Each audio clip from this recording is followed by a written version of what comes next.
কি করে বুঝবেন মৃত্যুটা ভালো হলো? এক নাম্বার আলামত আন-নুতকু বিশ-শাহাদা, মরার আগে আওয়াজ করে জিকির করে কেউ যদি পড়তে পারে লা ইলাহা ইল্লাল্লাহু মুহাম্মাদুর রাসূলুল্লাহ সাল্লাল্লাহু, এটা হচ্ছে আলামাতু হুসনিল খাতিমা। আপনার মৃত্যুটা যে ভালো মৃত্যু হয়েছে এটার আলামত। কি মৃত্যু?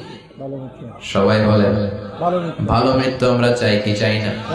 ভালো মৃত্যুর এক নাম্বার আলামত কালিমা পড়ে যদি মরতে পারে। এরপরে বিশ্বনবী বললেন আল মুমিনু ইয়ামুতু বিজাবি ইরকিল জাবিন, মুমিন যখন মারা যায় তার কপাল ঘেমে যায়। সুবহানাল্লাহ পড়েন।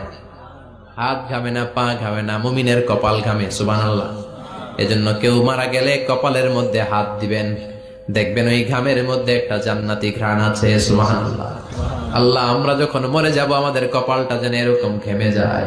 এরপরে বিশ্বনবী বললেন ফি লাইলা